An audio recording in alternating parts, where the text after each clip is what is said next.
Hello दोस्तों, welcome to ICM channel. आज हमसे डिस्कस करने वाले हैं दो स्टॉक के बारे में।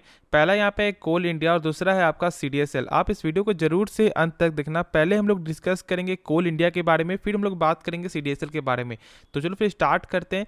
देखो यहाँ पे सबसे पहले तो आज के दिन यहाँ पे यदि चेक करोगे तो 1% का गिरावट आपको देखने को मिला है कोल इंडिया में। लेकिन अभी जो है आपका लेटेस्ट न्यूज़ जो आते हुए दिखाई दे रहा है, तो कहीं ना कहीं कल के दिन जो है ज़्यादा ही प्रेशर आपको देखने को मिलेगा। और यहाँ पे क्या न्यूज़ है पहले वो हम लोग यहाँ पे चेक करते हैं।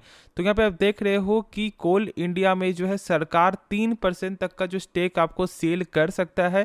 और यहाँ पे यदि इसका प्राइस चेक करोगे तो 225 रुपया पर शेयर, यानी कि अभी के प्राइस से ऑलमोस्ट आपका 7% से 8% जो डिस्काउंट में। ठीक है, अब देखो ये जो 3% है ना, ये अभी फिलहाल जो है पूरा कंफर्म नहीं कि 3% ही होगा। लेकिन हाँ, सरकार के हिसाब से जो है उनका जो यहाँ पे माइंडसेट है वो यहाँ पे 2000 करोड़ रुपए जुटाने का कोशिश है उनका। ठीक है, तो यहाँ पे अप टू जो है 3% का स्टेक जो है यहाँ पे सरकार सेल कर सकता है, यानी कि OFS यानी कि ऑफर फॉर सेल। अब जो है जो भी यहाँ पे होल्ड करके चल रहे हैं ना, उनको यहाँ पे बहुत ज़्यादा ही डर लग रहा है, क्योंकि जानते हो कि जैसा ही अभी लगभग 3 से 4 स्टॉक यदि चेक करोगे, जहां जहां OFS आते हुए दिखाई दिया है, उस स्टॉक का जो हालत यहाँ पे टाइट हो चुका है। ठीक है, यानी कि साइडवेज चलते हुए दिखाई दिया है, सिवाय एक स्टॉक का, वो यहाँ पे HAL यानी कि हिंदुस्तान एरोनॉटिक्स को छोड़ाकर। यदि आप चेक कर लो, आपको यहाँ पे IRCTC में चेक कर लो, या फिर चेक कर लो आपको जो CDSL में भी, और यहाँ पे अभी फिलहाल कोल इंडिया में। तो हम लोग यहाँ पे चेक करना है कि क्या इसमें भी आपका वही साइडवेज आपका आ जाएगा, या फिर यहाँ पे सस्टेन करते हुए भी दिखाई देगा। और आप देख रहे हो कि एक दिन पहले जो यहाँ पे टारगेट भी आपको मिलते हुए दिखाई दिया था, ठीक है, 260 रुपये का। लेकिन अभी तो फिलहाल ये टारगेट मुझे यहाँ पे टाइम लग सकता है, जहाँ तक मुझे ऐसा जो दिखाई दे रहा है, क्योंकि न्यूज़ जो है ये एक सही न्यूज़ यहाँ पे नहीं होता है शेयर होल्डर्स के लिए। ठीक है, तो यही बस आपको जो यहाँ पे न्यूज़ है, तो यहाँ पे कल ही मालूम चलेगा कि यहाँ पे मार्केट जो है इसे क्या करते, यहाँ पे एक्सेप्ट करता है या फिर आपको रिजेक्ट करता है। ये जो है यहाँ पे कल के दिन ही आपको मालूम चलने वाला है। ठीक है, तो आपको स्टे ट्यून रहना है। बाकी जो होगा डाउट आप कमेंट में ज़रूर से पूछ लेना। तो मैंने शॉर्ट में आपको जो भी न्यूज़ आया था वो मैंने आपके साथ जो है शेयर कर दिया। बाकी देखो कंपनी का यदि चेक करोगे ना, तो 5 साल के रिटर्न में कंपनी का माइनस में। ऐसा क्यों है? क्योंकि कंपनी यहाँ पे करता है डिविडेंड, फिलहाल यहाँ पे देखने को नहीं मिल रहा है, लेकिन आप जानते हो कि कंपनी जो है पे करता है डिविडेंड, और इसी के कारण जो है इसका यहाँ पे रिटर्न माइनस में देखने को मिलता है। और इसलिए मैं बोलता हूँ कि जो कंपनी पे करता है डिविडेंड, उससे थोड़ा सा बचकर रहो। और नहीं तो आप कम से कम आप जो मैक्सिमम से मैक्सिमम 10% से ज़्यादा पैसा भूल से भी मत लगाना। इसलिए मैं आपके साथ हमेशा जो है ये चीज़ बताता हूँ। ठीक है, तो बहुत से लोग इसे पालन करते भी होंगे, लेकिन बहुत से लोग यहाँ पे अवॉइड भी करते होंगे। ठीक है, तो खुद से सोच समझ कर ही कोई फैसला लेना। कल के जो भी कल यहाँ पे होगा मैं आपके साथ शेयर कर दूंगा। तो चलो फिर हम लोग यहाँ पे नेक्स्ट स्टॉक के बारे में जानते हैं। तो स्टॉक का नाम है यहाँ पे CDSL। ठीक है, अब देखो आज के दिन यहाँ पे आपको 5% से ज़्यादा का जो गेन देखने को मिला, लेकिन अभी तक इसका कोई भी जो न्यूज़ यहाँ पे कंफर्म देखने को नहीं मिल रहा है कि यहाँ पे तेजी क्यों हुआ है। लेकिन देखो एक चीज़ हम लोग जो है, जो मैंने आपके साथ जो शुरू से शेयर किया था, जो था यहाँ पे 1000 का सपोर्ट, जो फिलहाल इसका जो लेवल सपोर्ट से डाउन चल रहा था, लेकिन अब जैसे यहाँ पे सपोर्ट के ऊपर जाते हुए दिखाई दिया है। एक काम करते हैं, हम लोग यहाँ पे टेक्निकली चेक करते हैं, फिर उसके बाद हम लोग यहाँ पे जो है डिस्कस करेंगे आगे। तो आप यहाँ पे देख रहे हो कि जो इसका सपोर्ट लेवल है ना, वो यहाँ पे 1003 का। ठीक है, यहाँ पे ऑलमोस्ट आपका 1000 का लेवल जो मैंने आपके साथ शेयर किया था। लेकिन जब हम लोग यहाँ पे चेक करते हैं ना, तो ऑलमोस्ट यहाँ पे आपको जो 1000 से लेकर आपका यहाँ पे 974 के प्राइस में स्टॉक बार बार आपको जो है साइड में चलते दिखाई दिया, यानी कि सस्टेन बार बार कर रहा था, ups and down ups and down. और जो है मैंने कहा था, इसलिए जब तक इसका लेवल आपको 1003 के ऊपर जाते हुए दिखाया ना था, यानी कि जब तक इसका लेवल आपको 1000 प्लस ना जाए, तब तक स्टॉक को बाई करना सही नहीं रहेगा मेरे हिसाब से।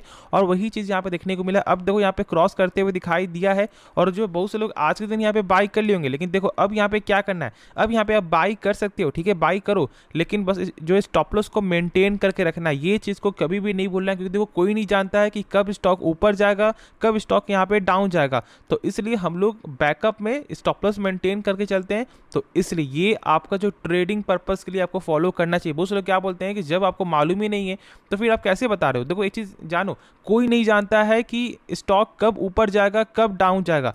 सब यहाँ पे लोग जो आपको क्या चेक करते हैं, टेक्निकल एनालिसिस। ठीक है, सपोर्ट बताते हैं, आपको रेजिस्टेंस बताते हैं, तो बस उस चीज़ को फॉलो करना है। और हम लोग जो है ट्रेडिंग पर्पस के लिए, तो आपको स्टॉप लॉस मेंटेन करना ही करना है, ये चीज़ को कभी भी नहीं भूलना है। अब हम लोग यहाँ पे चेक करेंगे कंपनी का कुछ बेसिक फंडामेंटल।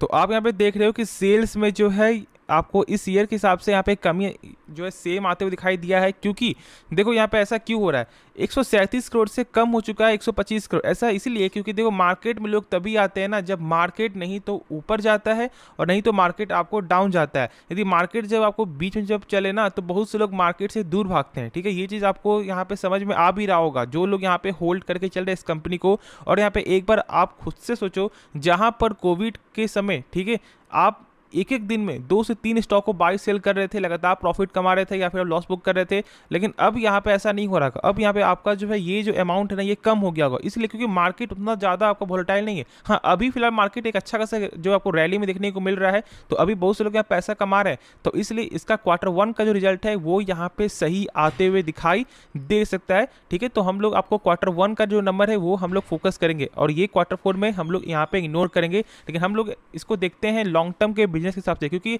हम लोग जानते हैं कि लॉन्ग टर्म में ये जो मार्केट है ना ये बहुत ज़्यादा बड़ा आपको बन सकता है, क्योंकि ये जो है कैपेसिटी आपको रखता है। जहां पर पहले लोग जो शेयर मार्केट में आना नहीं चाहते थे, लेकिन अब लोग इसके बारे में सही से समझ रहे हैं कि इसका काम क्या है और यहाँ भी पैसा बन सकता है, और इतना पैसा जितना हम लोग सोचे भी नहीं होंगे सपना में।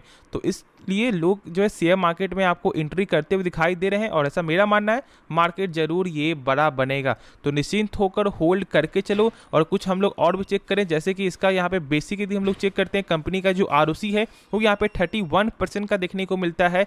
यानी कि जो कंपनी अपने पर 100 रुपया लगा रहा है ना, वही कंपनी का 100 रुपया बन जा रहा है एक साल बाद 131 रुपया, जो एक शानदार नंबर है। और क्योंकि जो किसी भी कंपनी का 12% के ऊपर होना चाहिए, और ये 12% का यहाँ पे 2x टाइम से भी ज़्यादा है। अब देखो डेप्थ तो यहाँ पे 0 है, तो इसलिए यहाँ पे जब हम लोग चेक करते हैं इंटरेस्ट कवरेज रेशियो, तो ये यहाँ पे आंकड़ा है 2810। यानी कि यदि कंपनी मान लो 100 रुपया कर्ज ले रहा है ना, तो कंपनी का सेल यहाँ पे आपका हो रहा है कितना, 28,000, ठीक है। तो ये 28 क्या यहाँ पे ऑलमोस्ट यहाँ पे 10,000 लाख 2,81,000 रुपया सेल हो रहा है। तो खुद से आपको समझ में आ रहा है कि कंपनी कितना यहाँ पे मजबूत है, ठीक है। तो होप ये वीडियो पसंद आया होगा। बाकी इस वीडियो में यदि आपको कुछ भी सीखने को मिला, आप इस चैनल को सब्सक्राइब कर सकते हो और इस वीडियो को लाइक करना और दोस्तों में शेयर भी कर देना जिनके पास ये दोनों में से कोई भी स्टॉक हो। तो मिलते हैं नेक्स्ट वीडियो में, तो तब तक के लिए धन्यवाद।